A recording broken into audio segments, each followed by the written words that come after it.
The council chamber of Varix Prime was filled with voices that carried both arrogance and cruelty.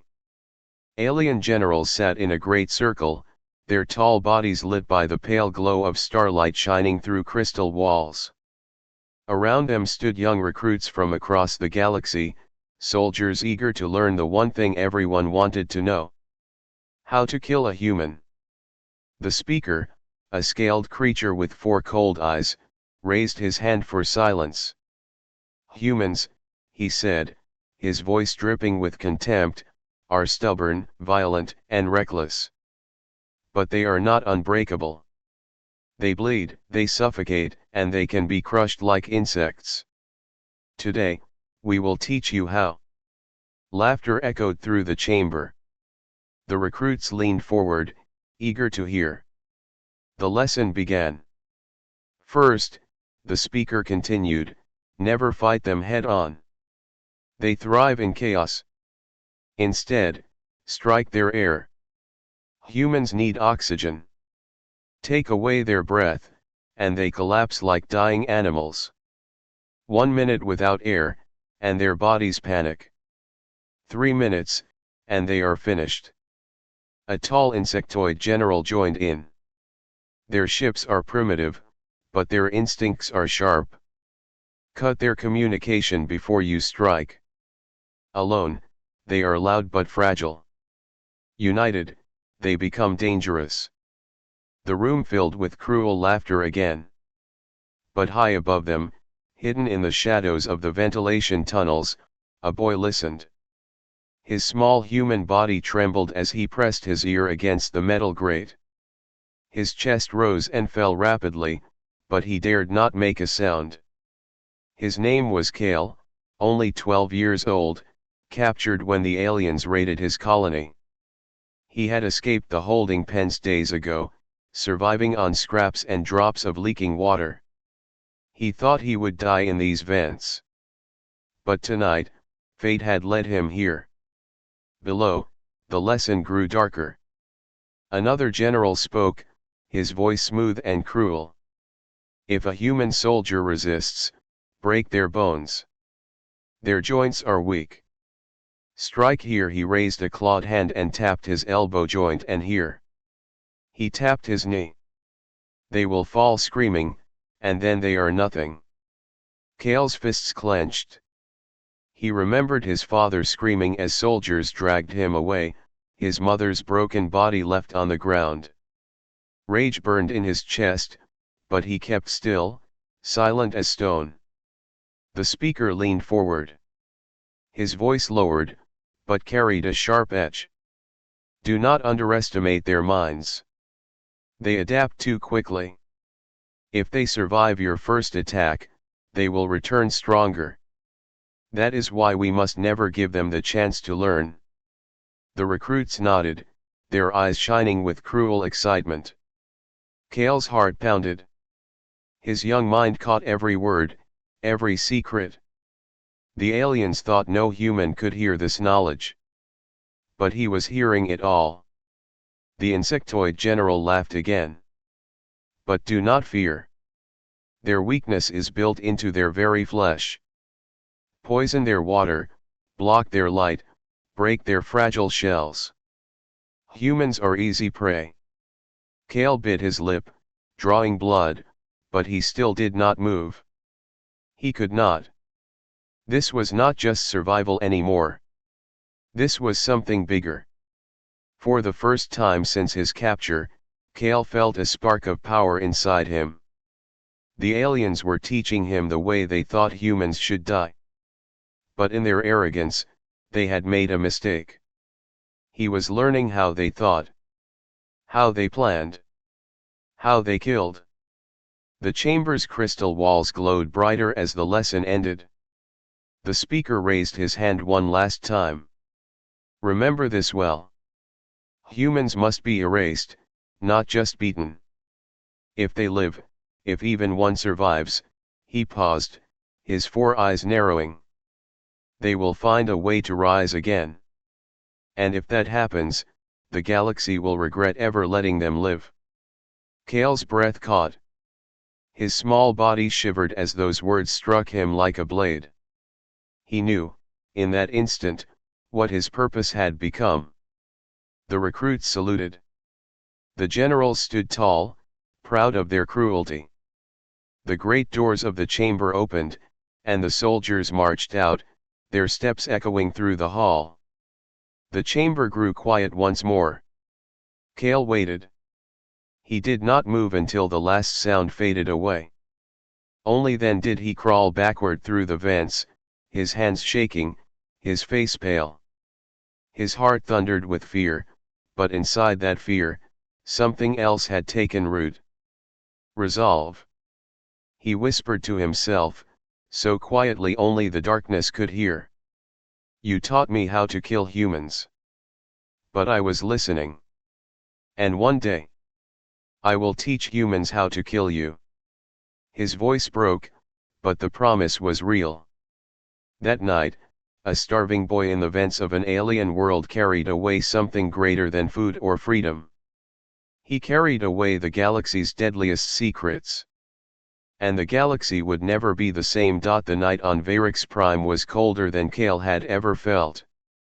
The sky above the alien city burned with 3 moons, casting silver light over towers of black crystal. Far below, in the shadows of the lower streets, the boy ran. His bare feet slapped against metal walkways. His chest heaved. His stomach twisted with hunger. Every sound of boots, every hiss of alien patrols made his blood turn cold. He was small, weak, and lost in a world that hated his kind. But his mind carried something far greater than fear. The lessons. The secrets of the council. Every word spoken in that chamber lived inside his memory now, sharper than a blade. He replayed them as he ran, cut their oxygen. Break their joints. Block their light. The aliens thought it was knowledge of weakness. To Kale, it was something else. It was fire. He found a broken drain and slid into it, landing in a narrow tunnel that smelled of rust and damp. There he collapsed, pulling his thin arms around his knees. Tears filled his eyes. His family was gone. His people were scattered. He was only 12, alone on a world built by monsters. For a long time, he sat in silence. The voices of the aliens echoed in his head, mixing with memories of his mother's smile, his father's strong hands.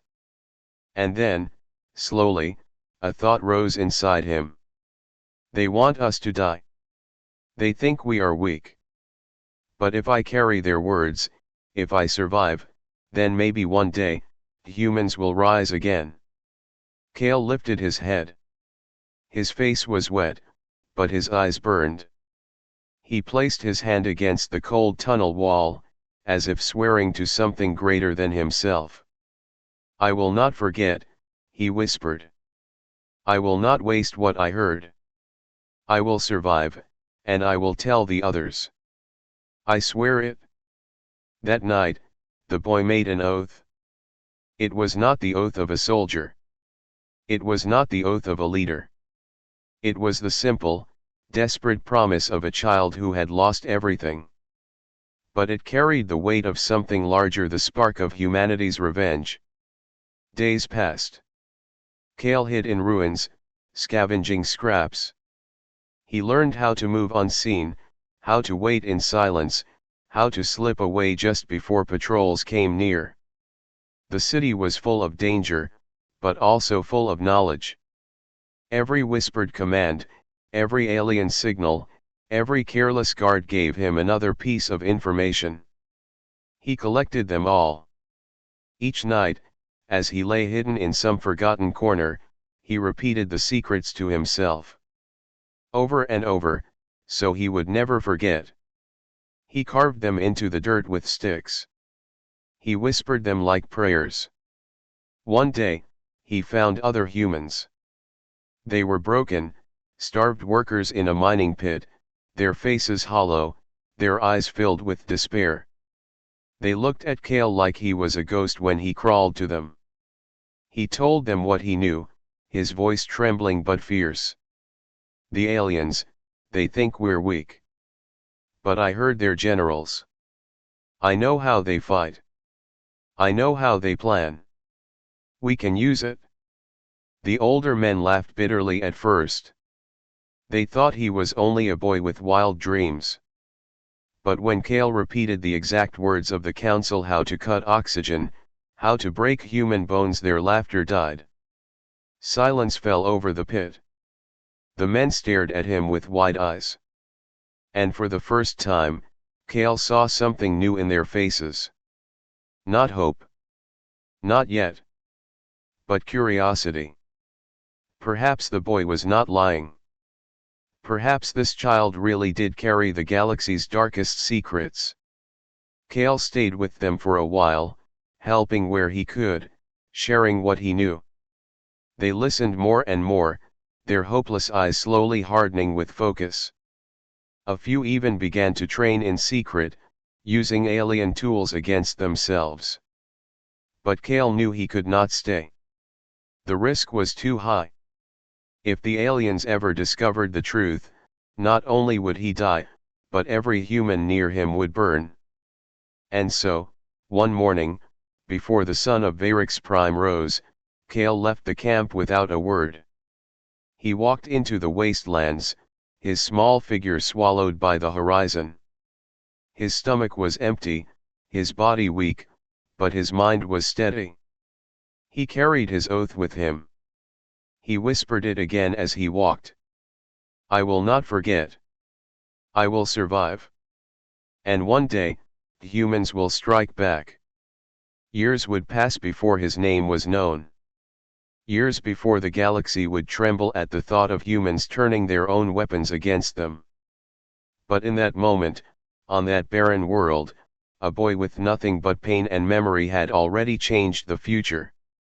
Because he had listened. Because he had survived. Because he had sworn an oath. And the galaxy, though it did not yet know, had just made its greatest mistake. Years passed like shadows across a dying world. Kale was no longer a starving boy hiding in vents. He had grown into a young man, lean and scarred, his eyes sharp as blades. But inside, he still carried the same fire, the voices of the alien generals, the secrets of how to kill humans. Only now, those secrets had become something more. They were weapons. He traveled across broken colonies where humans lived as slaves or scattered refugees. He saw children digging in mines until their fingers bled, women chained to factories, and old men beaten for sport. Each sight carved deeper anger into him, but also strengthened his resolve. Wherever he went, he whispered. He whispered the lessons of the council. He whispered the enemy's tactics. He whispered the oath he had once made in the dark. At first, people did not believe him. They thought he was only another wanderer with stories too wild to trust. But when Kale demonstrated, when he showed them how aliens would cut oxygen, how they would strike bones, how they would poison water, something changed. Humans began to listen. In the ruins of a burned-out colony, Kale found a group of survivors hiding in underground tunnels. Their leader, an old soldier named Bren, almost killed him the first night, thinking Kale was an alien spy. But when Kale repeated the exact words of the insectoid general word for word, Bren froze. He recognized the truth in Kale's voice. How could you know that?" the old man asked, trembling. Kale's answer was simple. Because I was there. I heard them. And now, so will you. That night, Kale taught them. He showed them how to strike back. How to turn alien arrogance against itself. How to set traps, how to move unseen, how to survive longer than anyone thought possible. The survivors trained with him in silence, their tired bodies growing harder, their hopeless eyes sharpening into steel. Kale moved from place to place, never staying too long. He knew the aliens were watching, hunting for whispers of rebellion. But everywhere he went, seeds were planted. A young woman in the deserts of Mur who had once carried stones now carried a stolen plasma rifle. A group of miners on Carthes learned to suffocate alien patrols using their own air tactics. Children who once played in dust now trained in silence, learning how to disappear into shadows. Slowly, humans began to change.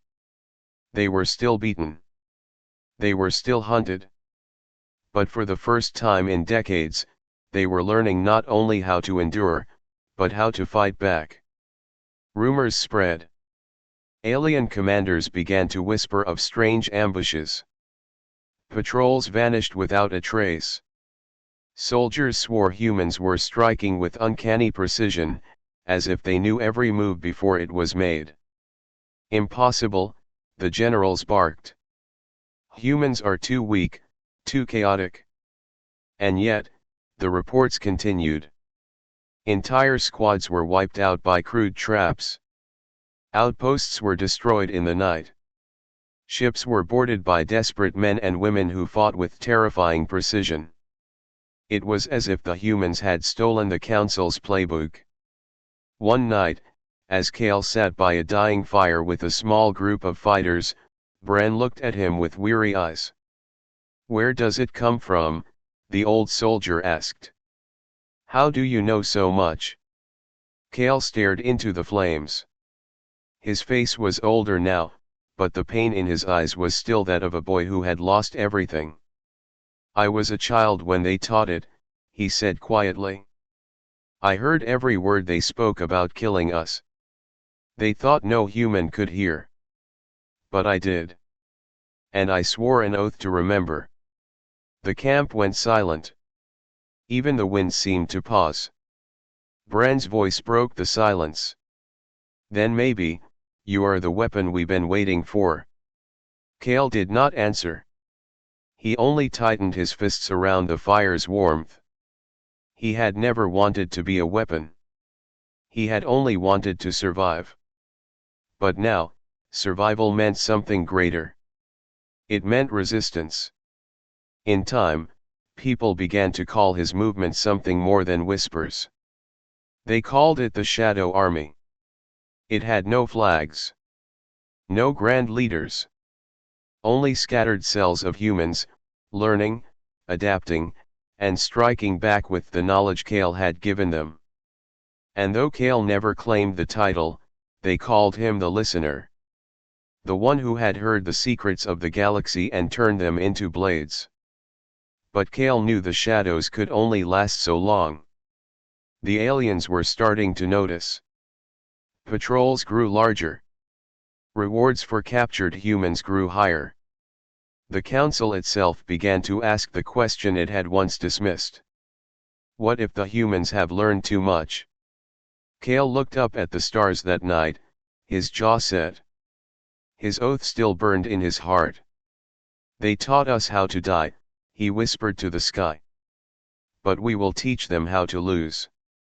The Shadow Army waited, silent and ready. And the first great counterattack was coming. The alien fleet came at dawn. Over the human colony of Darren 4, the sky darkened with warships shaped like knives. Engines roared, casting burning shadows across the fields. The people below froze in fear. For years, they had known what happened when the fleet arrived. Cities burned. Families vanished. The generals of the council had promised an easy victory. "Darren 4 is weak," they said.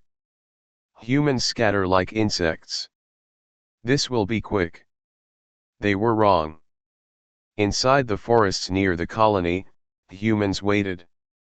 Hidden in trenches and tunnels, they held their breath. Some gripped stolen rifles, others clutched crude weapons made from scrap. Their bodies trembled, but their eyes were steady. Among them stood Kale. His face was calm, his voice low. "Remember what they taught us," he said. Remember their moves. We know them better than they know themselves. The fighters nodded. Fear still lived in their hearts, but Kale's words burned brighter. The alien fleet began its strike. Dropships poured out, descending like metal fangs. Soldiers marched in perfect lines, armored and confident. Cut the oxygen supply to their shelters, barked the alien commander. Flood the tunnels, break their bones. It was the same strategy the council had repeated for decades. The same cruel lesson Kale had once heard as a child. But this time, humans were ready. When the first alien squads entered the tunnels, they triggered hidden charges. Explosions ripped through the earth, collapsing walls and burying soldiers alive. Smoke filled the passages, choking the invaders. Above ground, more aliens pushed forward. But their communications fell silent. Human saboteurs had jammed their signals using the very tactic the aliens had once taught. The commander hissed in fury. Impossible. Humans cannot. Before he could finish, his squad was ambushed. Humans burst from the trees, attacking with terrifying precision. They struck at the weak joints of alien armor, just as the generals had once described. Every movement was calculated, every strike deliberate. The aliens fought back fiercely, but something was wrong. The humans seemed to know every step before it happened. In the colony square, Bran led a group of miners turned soldiers. His voice roared above the chaos. Now! Use the choke points! The humans fell back strategically, drawing the aliens into narrow alleys. When the invaders gave chase, hidden snipers fired from rooftops. Crude traps snapped shut, tearing through armor. The aliens screamed, caught in their own methods. By midday, the once confident fleet was in chaos. Half their ground forces were gone. Dropships exploded in the air as humans fired stolen cannons from hidden positions. From a ridge overlooking the battlefield, Kale watched with steady eyes. He saw the fear spreading through alien ranks. He saw the cracks forming in their perfect lines. "This is only the beginning," he whispered. One of the young fighters beside him swallowed hard. "Do you think we can win?" Kale turned to him. His face was scarred, his voice steady.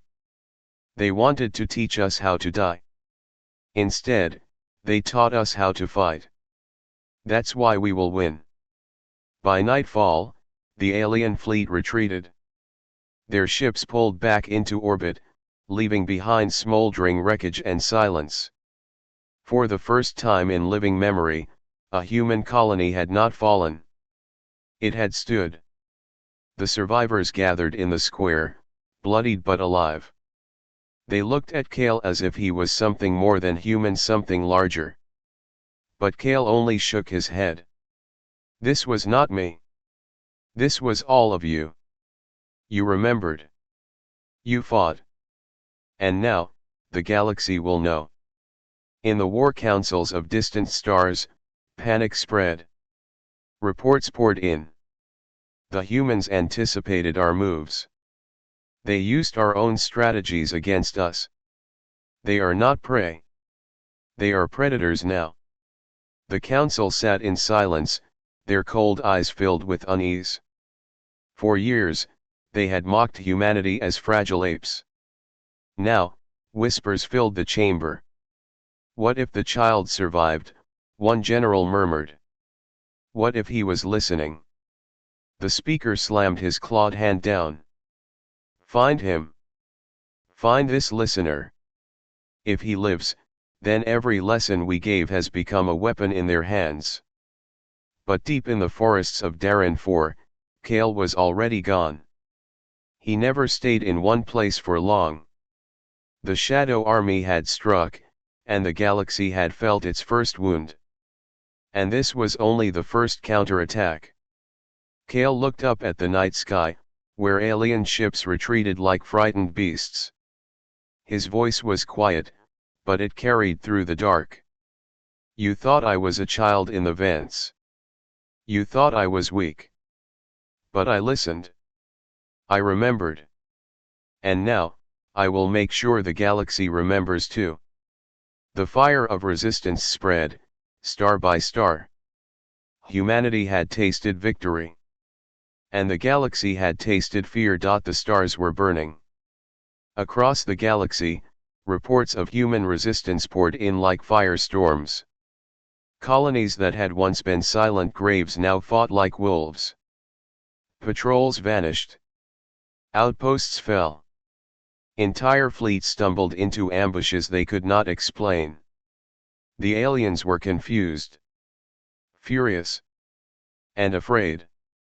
Everywhere, humans were striking with terrifying precision, anticipating moves before they even happened. It was as if humanity had stolen the very minds of the Council. In truth, they had stolen something far greater. They had Kale. On a hidden world, in a cavern lit by stolen lanterns, Kale stood before hundreds of human fighters. They were miners, workers, farmers, ordinary people who had been broken for years. But tonight, they stood taller. Their eyes burned brighter. Kale looked at them. His voice was steady, strong, carrying the weight of his long-kept oath. The Council thought we were weak. They thought we would stay silent while they taught the galaxy how to kill us. But I was there. I listened. And I swore to remember. And now, I give their secrets to you. A murmur ran through the crowd. The fighters straightened, fists tightening. Real hope filled the air like thunder. That same night, Kale sent a message. Not just to humans, but to every race across the stars. A hack signal pulsed through comms, breaking into every fleet, every council hall, every colony. The image was simple, a scarred man standing in the shadows, his eyes burning. His voice echoed across the galaxy. You wanted to teach us how to die. Instead, you taught us how to fight. You taught us your every trick, your every weakness. And now, humanity knows you better than you know yourselves. You thought killing us would be easy. But listen to me now. We are not prey. We are not broken. We are the storm you created. And we are coming. The galaxy froze. Alien leaders stared in shock. The council chamber went silent, the speaker's four eyes narrowing in dread. Around him, generals hissed in panic. It's true, one whispered. The listener survived. He has spread our lessons. We gave him the keys to our own destruction. The speaker slammed his fist against the table, his voice shaking. Fools! We forged our own enemy. But it was too late. In the weeks that followed, human fleets began to rise from the shadows. Crude ships patched with stolen tech. Weapons cobbled from alien scraps. But inside them were fighters trained with perfect knowledge of alien war doctrine. Every battle turned into humiliation for the Council. Every ambush became a massacre against the aliens. Every victory spread fear across the stars. The galaxy had once laughed at humans. Now, it whispered their name in terror. On the battlefield of Juralis Prime, Kale himself led the charge. His voice roared over comms as human ships tore through the alien blockade. Strike their oxygen lines. Hit their joints. Cut their comms. The same lessons once meant to destroy humanity now rang like war chants against their teachers. Alien ships exploded one after another, flames lighting the void. Human fighters cheered, their voices carrying through the stars. For the first time in galactic history, the predators had become the prey. Back in the council chamber, despair spread. The speaker sat hunched, his scales dull. His words fell heavy in the silence. We warned ourselves. If even one human survives, they will rise again. And now, they have. The council looked at one another, their arrogance gone. Fear was all that remained. On a distant world, Kale stood with his shadow army, watching the stars glow with the wreckage of another victory. His face was hard, but in his eyes lived the memory of a boy in the vents, listening in silence. He whispered to himself, as he always did. You taught me how to kill humans. But I listened. And I made it our weapon. Now the galaxy will remember what it tried to forget. Humans do not die quietly. The fighters behind him raised their weapons to the sky. Their voices thundered in unison. For Earth. For freedom. And their cry carried across the stars, a sound that shook the galaxy to its core. The reckoning had come. And humanity would never bow again.